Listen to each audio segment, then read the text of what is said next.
Hello, everybody. Welcome to another episode of Marketing Inc. I have got an awesome guest for you today. You guys are going to get so much from him, and he is none other than Alex Charfen. Welcome, Alex. Thank you so much for being here. Ali, thanks so much for having me. I've been excited about this. So why don't you give our listeners or viewers a brief overview of what you do and kind of what brought you to this place in your life right now? Yeah, you got it. So today we help visionary entrepreneurs build empires. For the most part, entrepreneurs are incredible at coming up with ideas and going into the future, creating a new reality, coming back to the present and insisting it becomes real. But when you talk to most visionary entrepreneurs, they have a very hard time building a team, getting leverage, and getting help in a way that does not overwhelm them.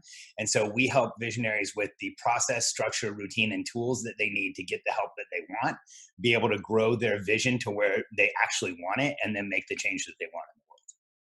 That is an amazing mission statement. I mean, your background is like really diverse. You have had the opportunity to work with online businesses, offline businesses, Fortune 500 companies. You've started businesses from the ground up and really exploded them.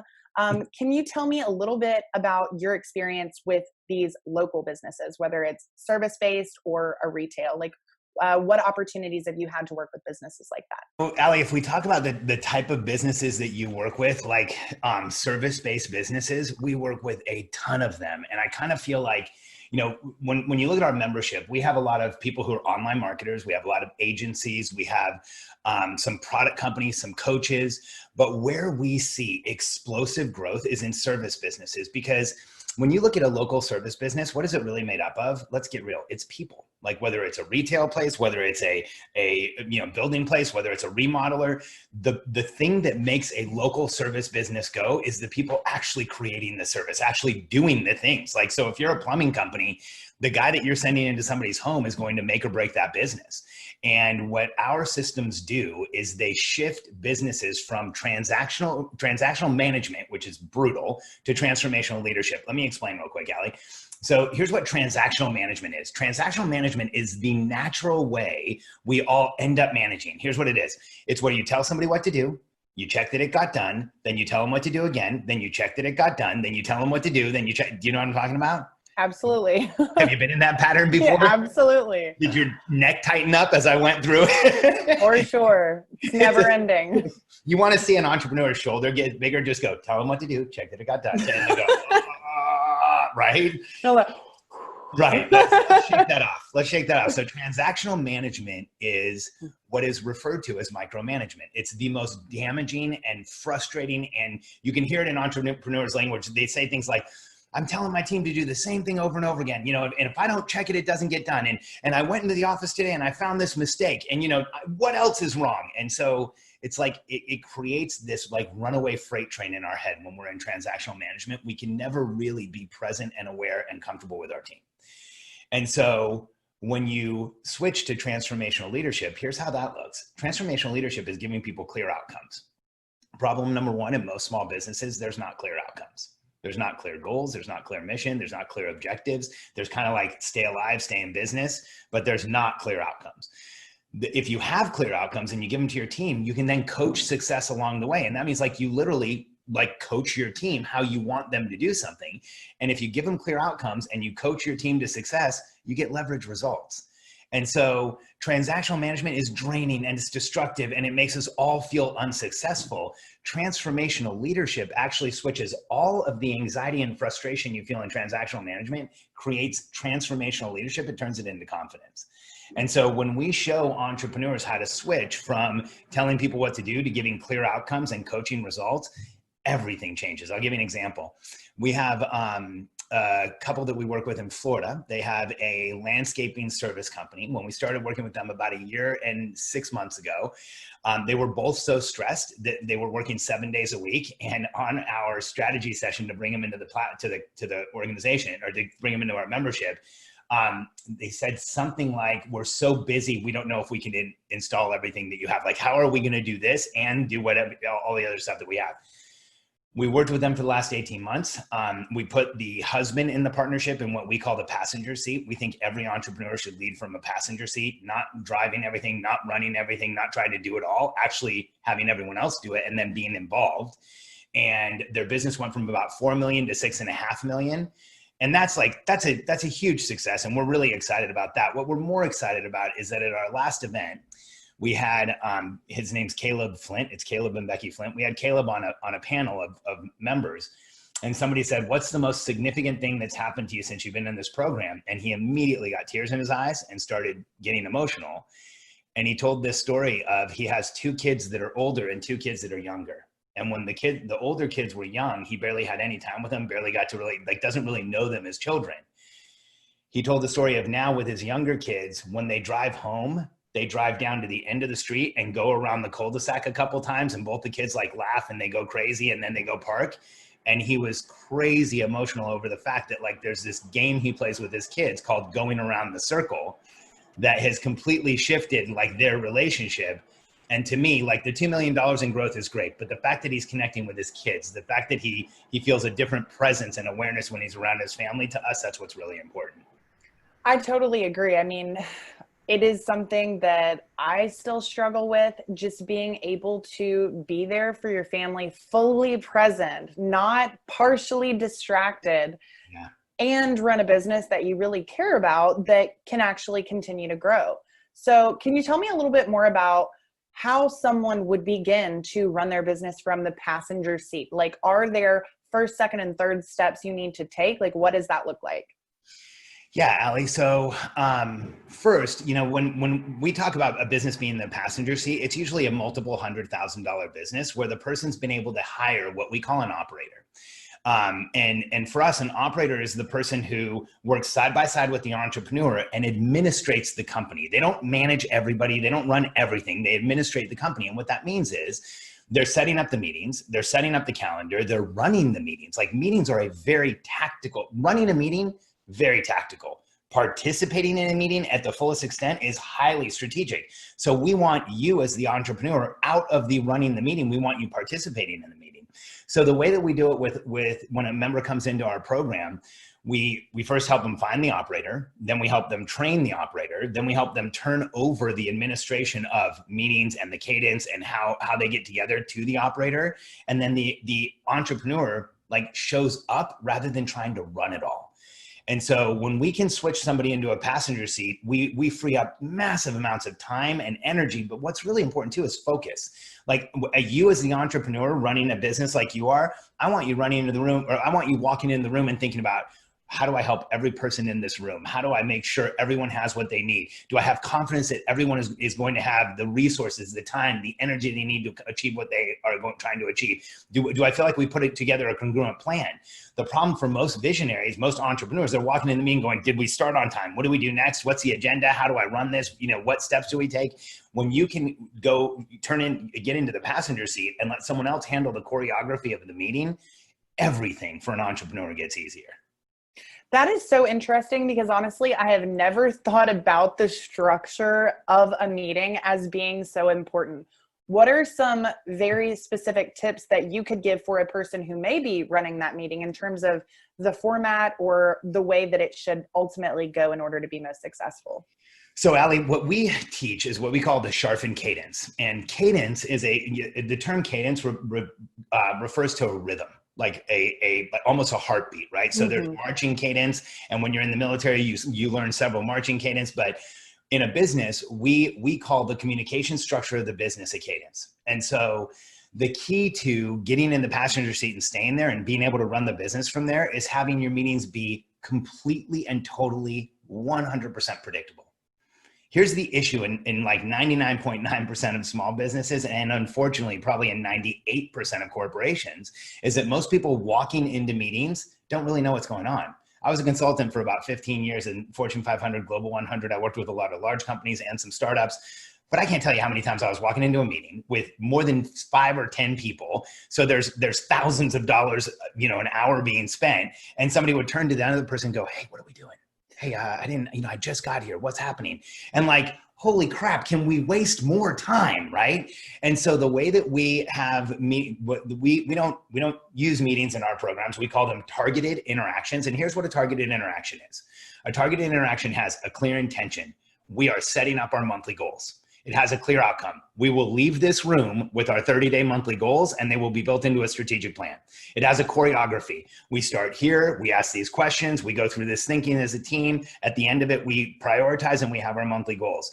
And then when it's done, there's a conclusion to the meeting. And so if you've been in a monthly goal meeting in any of our clients' businesses, you could walk into any other client's business and go, okay, I get this meeting. So here's what that does, Allie. As we help entrepreneurs grow, we have the following types of targeted interactions. So we show them how to do annual, quarterly, monthly, weekly, and then a daily huddle. Well, as you grow your business, like we worked with Alex and Layla Hormozi a couple years ago, totally extraordinary results. When we started working with them, they were around 2 million. In about 16 months, they were at 40 million. And with that type of hockey stick growth, they went from 3 people to about 125 people. And with that type of accelerated growth, moving people around, shuffling human beings, what you want is consistency. And so what happens in most businesses, there's really no consistency anywhere in that level of growth. Where we create consistency is in the interactions. And so you can grow your business crazy fast if somebody can get pulled out of one interaction, put into another one, and feel at home. And so we make sure that every interaction throughout all the companies we work with is consistent. And it creates this level playing field, this like ease of use for everybody walking in the meeting. Here's how I want it to feel. When in my business, in my company, I want every one of my team members walking into a meeting like, I got this. Like there is nothing to worry about. And if you look at most organizations, it's the opposite. In most organizations, people are walking in going like, I hope I don't get called out, and I hope I have everything I need, and I hope there isn't anything weird that happens here. And so, the way we look at it is there's 3 things necessary to grow your business. Your team needs clarity.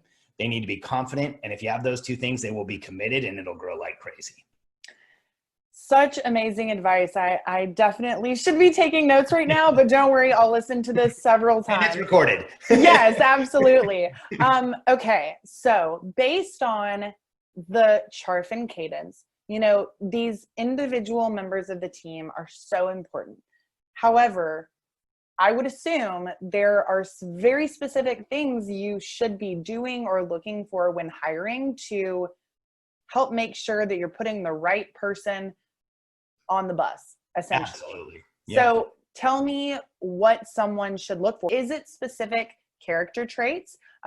Is it specific skills? What do you encourage people to do in the hiring process to make sure that it will have a higher probability of success fitting into this cadence?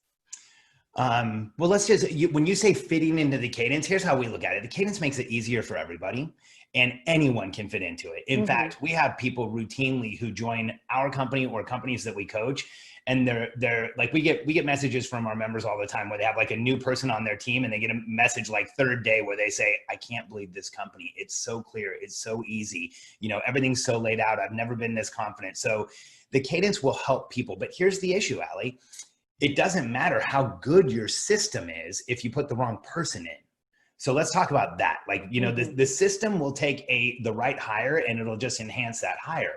The problem is the same way that it'll enhance the right hire, if you put the wrong person in, it'll just shred them almost immediately. Yeah. Because it's so visible and it's so clear as to who's able to do what they need to do and who's not. And so here's what we recommend to our members is, number 1, we have this system that we go through. It's a 5-step process and we do it for just about anything. It's analyze, prioritize, commit, execute, and renew.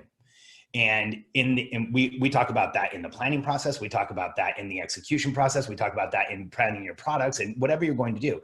In hiring, the analysis part of hiring is usually skipped. Here's how hiring usually works in a small business. Man, we've got a lot of noise here. It's getting overwhelming. Gosh, I've been working a lot on marketing. We need a marketing person, right? And then there's not a really clear idea of what that person's actually going to do. So in the analysis part of hiring, we have small business owners and the people who are going to get their work replaced do time studies. I know this does not sound like fun, but here's what a time study is. You take a pen and a sheet of paper, and for 2 weeks, you write down everything you're doing. Yes, there it is. I'm so proud of you for having it printed. Yes. Okay, so here's why we teach this, Allie. So whenever I start talking about time studies, people are like, "Oh my God, I can't do it. I can't. Like, how can?" Here's what happens every time. I'll tell you a quick story. Dave Woodward from ClickFunnels, he's the executive vice president. The two of us are pretty good friends, and every once in a while, Dave will call me and he's like, "Hey, I feel a little like I need some information. I want to know what you got. Like, tell me. Like, here's how I'm feeling. Tell me what you would do." And so we were in this conversation one day, and we kept talking and talking, and finally I wasn't like hitting where he wanted me to hit. And he said, Alex, here's the thing. I just feel overwhelmed in the day to day. And I went, oh, well, Dave, you should have said that first. Let's do a time study. And I explained it to him. I'm like, I'm going to send you some sheets. You're going to walk around for 2 weeks with them. You write down what you're doing with a pen in 15-minute increments. And he's like, what? There's no way. He said, do you realize how busy I am? And I'm like, Dave, I've had billionaires do this, man. So if you're going to tell me you can't do it, you're telling me your time's more important than somebody who's worth about 4.5-5 billion. So you still want to have that discussion? And like, I was giving him a hard time. Dave also was giving me a hard time. And so he did it. I think it was the third day I got a voice message from him. And he was like, Alex, this is so horrible, but not for the reasons I thought. He's like, I actually love this process, but it's so confronting. He's like, I'm 3 days in and I didn't have any idea how much time I'm wasting. And he also was like, I didn't have any idea how much help I could get. Because when you do a time study, here's what happens. You start writing down all the little tactical things you're wasting your time on. You start writing down all the insignificant 5 minutes here, 4 minutes here, 10 minutes here. At the end of the day, it might be 2 hours that you've given away that you could capture back by having somebody do those things. So the way that we hire is we do the time study. Then we create what's called a 4R document. We don't just have a normal job description. We have roles, responsibilities, results, and requirements that we fill out for the person. But to answer your question, Allie, of how do you get the right person in, here's first and foremost, we look for a true believer. Here's how we define a true believer. It's somebody, for us, it's somebody who believes in me. Like first, they have to believe in Alex Charfen. I'm the face of the company. If they think I'm funny or what I do is weird or they don't trust me or they don't like our content, then we're completely done before we even started. Mm-hmm. We actually had somebody get on an interview. I can't remember how long ago it was, but they said something like, yeah, I think I can get over working for a coaching company because I don't really believe in coaching. And I was like, oh, bye-bye. We'll see ya. I'm so glad you told me. I'm done. And like, I don't interview a lot in our company because I'm known for like the 4.5 second interview. Like I'll show up and if it doesn't feel right, I'm out. And so I'm like, they do a lot of vetting these days because here's how we define a true believer. We want somebody who believes in me, who believes in what we do as a company. And here's the key, who believes in our members. So for Allie Boyd Media, I want somebody who believed in you, who I went out and looked you up and was super impressed. I want somebody who's like a fan. I want, and who wants to help. I want somebody who believes in local businesses and what you guys do, the coaching you do. And then I want somebody who really has an affinity for the people who run businesses. And, you can find them. We have people on every member of our team loves entrepreneurs. They're kind of like entrepreneur fans. And some of them have worked in family businesses. Some of them have a military background. Regardless of what it is, they are all huge fans. So they're true believers in those three ways. Because here's how I look at it, Allie. If you hire true believers, you will never have to motivate them. If you don't, you will never be able to motivate them enough. You're so right. You are. So my question is, okay, small businesses, local businesses, they're at a variety of revenue levels. Yeah. Some of them are very businesses that rely on skilled people. Some of them don't necessarily have to have, a core skill set. What do you think is kind of the magic formula? This might be a totally non-answerable question in a short period of time, but is there a way that you determine which types of positions really need to hire someone who already has the skill set, or can you train them on that skill set? Because, depending on what they're doing revenue-wise, what their profit margins are, sometimes they may not feel like they have the ability to hire certain people that will be able to deliver the results they're looking for. What would you tell someone that, it would be a stretch for them to get a very important position if they hired the skilled member versus training someone to do it themselves? Here's what's interesting in my experience with local businesses or with brick and mortar or with service companies, Allie. There's this assumption most of the time. Maybe it's like an assumption, or maybe it's like a false belief that they need way more than they do. And I've seen that consistently. It's like, oh, things are getting busy. We need a senior manager. No, things are getting busy. Do a time study. You might need one more person on the floor. Mm-hmm. Or, you know, things are getting busy and we need to hire somebody who's going to run this whole thing. Well, or maybe things are getting busy and there's a broken process over there that keeps like showing itself as a broken process. Fix the process.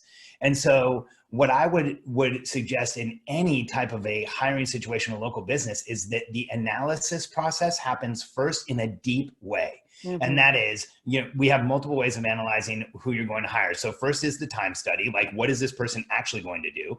Then there's a deep dive on the position, saying all the skill sets and what we need in this position. And then taking the composite of the time study, those skill sets, turning it into that 4R document we talked about. And here's what happens for us most of the time. When we combine what's actually going to happen on the time study and then the deep dive on the position and combine it into a 4R document, it's a lot less senior a position than what a lot of people think. And I think that this is kind of a commonality across businesses is like, and here's the belief a lot of business owners have: there's no way I could hire somebody right now. And then we do the time study, we do the analysis, and it's like, hey, not only could you hire someone, like you should do that right now. And so I think another false belief is, man, if I'm going to hire, I'm going to have to go pay X number of dollars to somebody way up here. And 99% of the time that we look at it, it's like, no, the expectations are too high. Mm-hmm. You're creating a monster that really isn't there. Very, very interesting. So in terms of someone who does the time study, they see exactly what's necessary. Maybe it doesn't require some senior level executive. Where would you encourage them to start looking? Is it just online job sites? Is it referrals? Do you have a place that you usually see the best results? Absolutely. It's in your own list. It's in your own network. That's where like near almost every successful hire we've made as a company is in our network, and mm-hmm. almost every successful hire that our members make is in their network. Now, that's not to say we don't run, we do run stuff on Indeed. We occasionally put stuff on Monster. We don't feel like it's as strong. Mm-hmm. But what we do is when we have a job opportunity, we put it out to our list. You know, we send it to everybody. If I had a retail store, I would not put help wanted outside. I would actually put like something that I handed people and say, hey, we're looking for this person. If you know them. Help wanted kind of looks like, distressed business sometimes, right? Yeah. And so, but having like when somebody comes in saying like, hey, we're looking for another associate, you know, if you know anybody who fits this description, and in brick and mortar businesses, when we've turned it on the population itself, they almost always find somebody who is already a fan of the company, believes in what they do, believes in the customers, and then comes in and is the right fit. You know, you can definitely use job boards and all those types of things, but for me, you know, businesses are a network. Like your internal, the team you have is a network, the extended team's a network, your members, your clients, everybody else makes up a network, and they have their extended networks. The person who's going to be perfect for your company is usually coming from that extended network. That makes total sense. I mean, the true believer is going to already know you in some way and be there in some way. So totally on board with that moving forward for my own personal hires.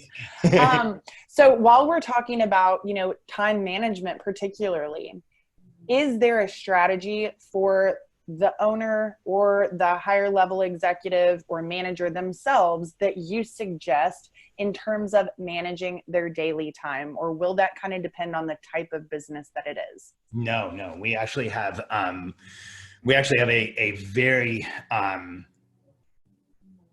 what we would say is a different type of system for managing your time, Allie, because here's what I think happens to most entrepreneurs is that here's what happens. We create a to-do list, and then we want to just do it all at once and right away. And then the next day we create a to-do list, and then we go, I'm going to do it all at once and right away. And so do you know what I'm talking about? Yeah. I have like 50 to-do lists. Right. There's this daily pattern of like setting up a whole bunch of bricks and then running into them so they fall on you, and then setting up a whole bunch of bricks and then running into them so they fall on you.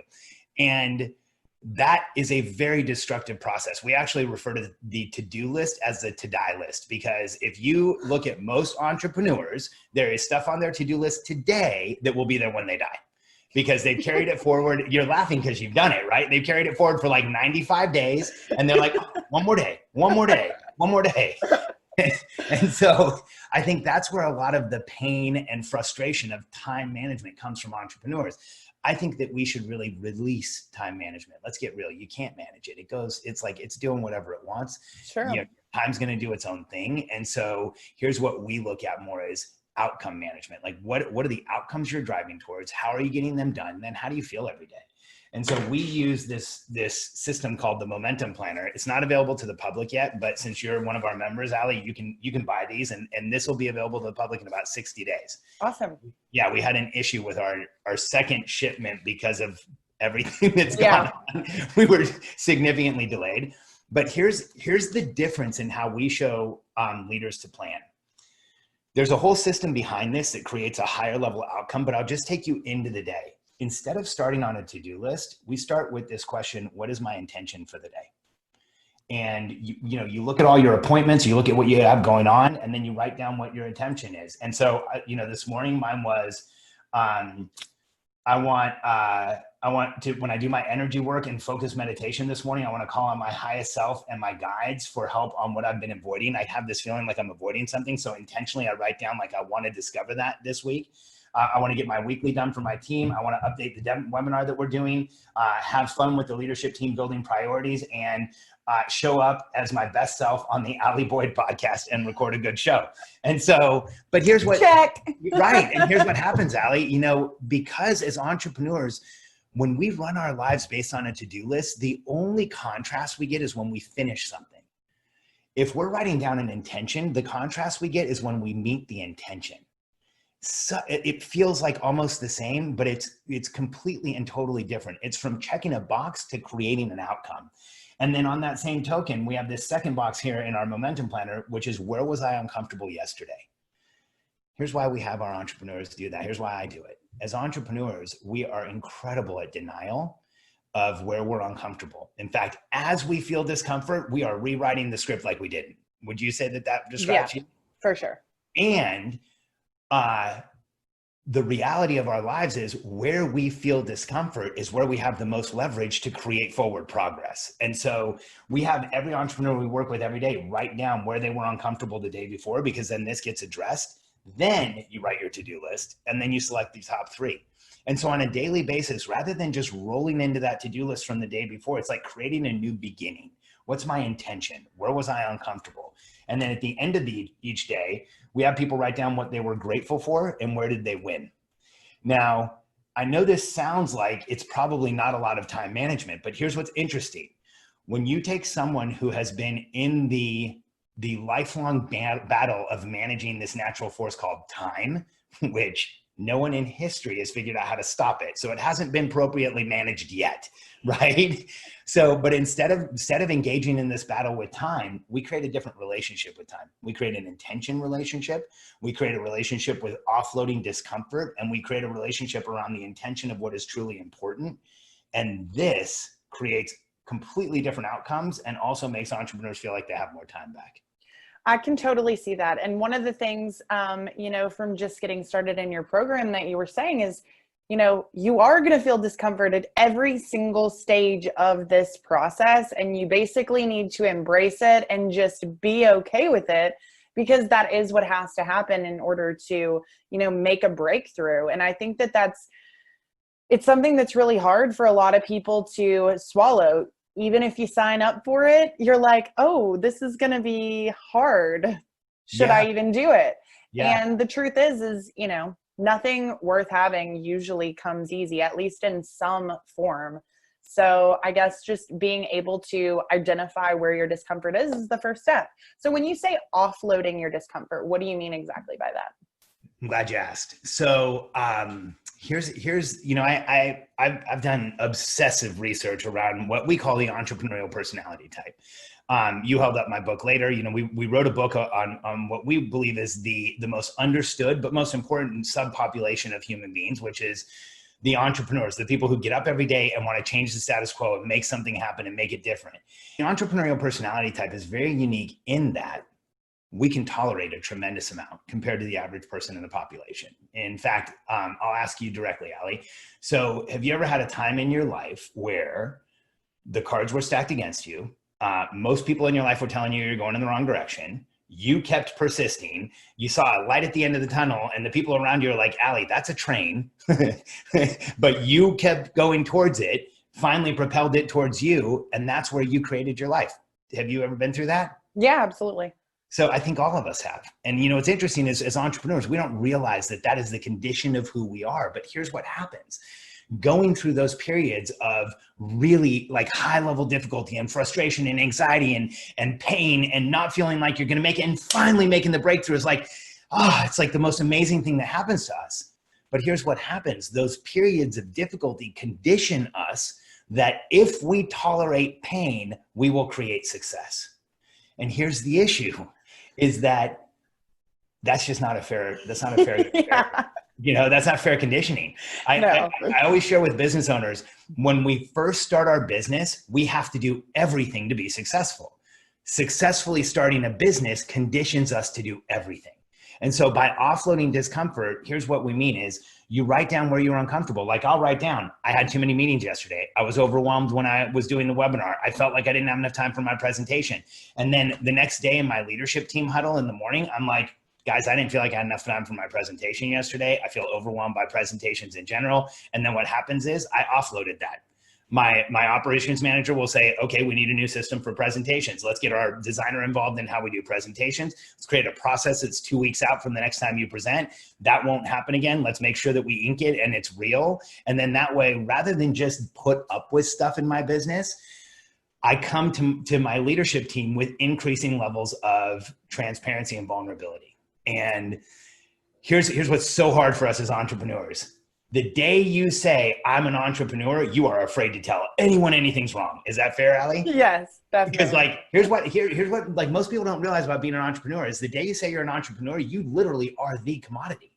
So if you're like, I'm an entrepreneur and I'm feeling really insecure, people are like, well, I'm not buying anything from you, right?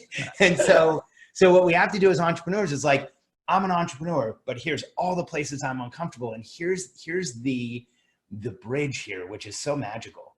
Where you are uncomfortable in your business is exactly where you should focus to grow it as fast as possible. Yet we deny our discomfort. And so that's why I said, you know, this morning I'm doing energy work around where I'm avoiding. And it's a constant for me, Ali, because here's what I know is about our personality type. We will avoid the pain and focus exclusively on something that gives us pleasure.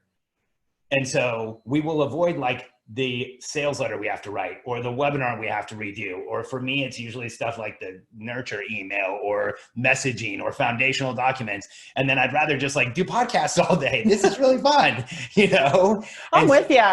Right. And so, but when you know, here's what I always tell our clients is I know the entrepreneurial personality type can do anything as long as you only have to do it once. And so set up your life so that all the stuff you don't like, you have to do it once, you get through it, and then it's a system and it's a process and you don't have to do it again. Man, so much great stuff here. Seriously. I mean, I have been confronted with a lot of things I need to change. And, you know, you're so right. I think it is one of those things where it can be hard to ask for help. And I'm already noticing all of the discomfort that I am consistently putting up with that doesn't have to be there. So I think this is just an awesome message really for any type of business, anywhere, any place, any size.